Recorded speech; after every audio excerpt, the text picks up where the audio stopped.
Kita tentunya mengenal yang namanya jihad.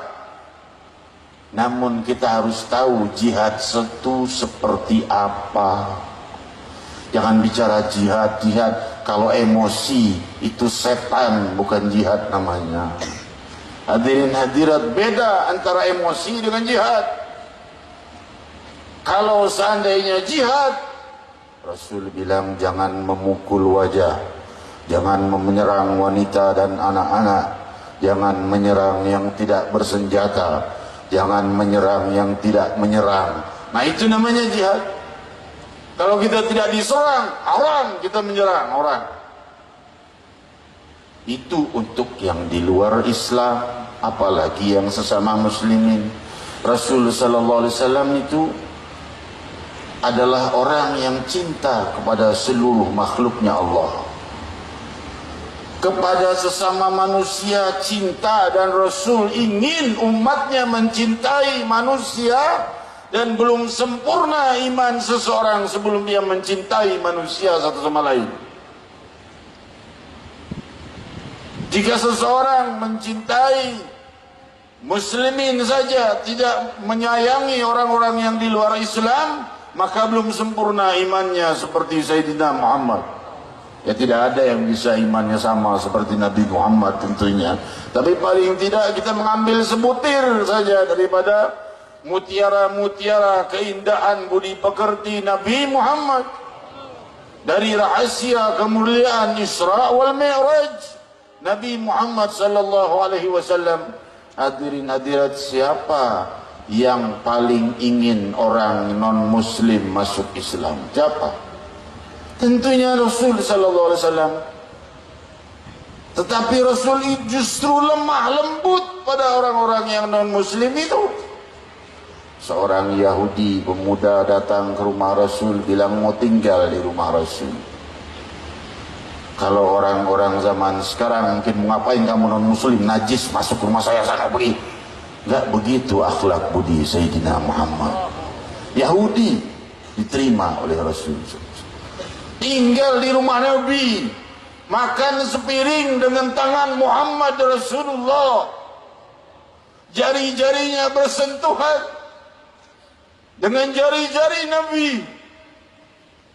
minum segelas dengan sang Nabi, tinggal sehari, 2 hari, 3 hari, berhari-hari tidak diusir oleh Nabi dan terus disambut sebagai tamu. Sampai pemuda itu pulang. Nabi SAW keluar, pemuda itu pergi.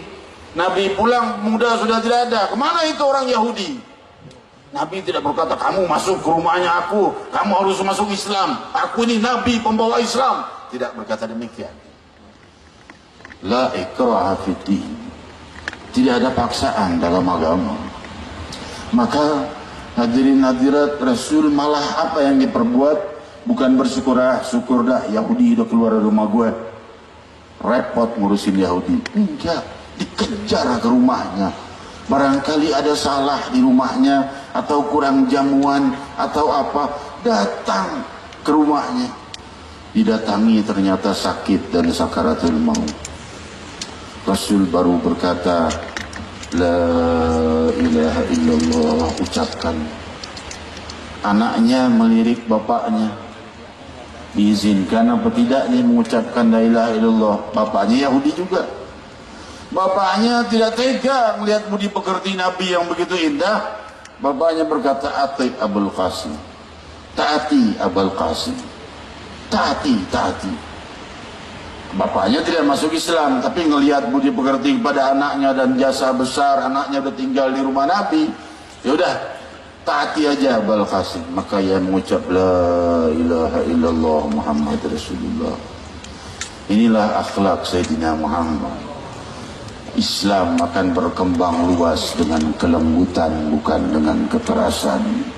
Kekerasan hanya akan menghancurkan Islam dan agama kita sendiri dan diri kita sendiri. Maka oleh sebab itu kelemah lembutan itu perlu.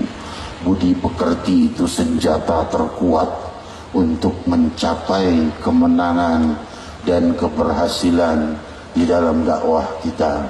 Oleh sebab itu juga layak kita pahami kita sebagai rakyat, antara ulama dan umara layak bersatu. Untuk apa? Untuk supaya terjadinya pembenahan masyarakat yang baik. Kalau ulama dan umara itu pejabat, ulama dan umara saling hantam, musuh Islam tepuk tangan, syukur tuh hancur sendiri, dihancurin sama pemerintahnya sendiri, saling hantam sendiri. Jangan begitu ya.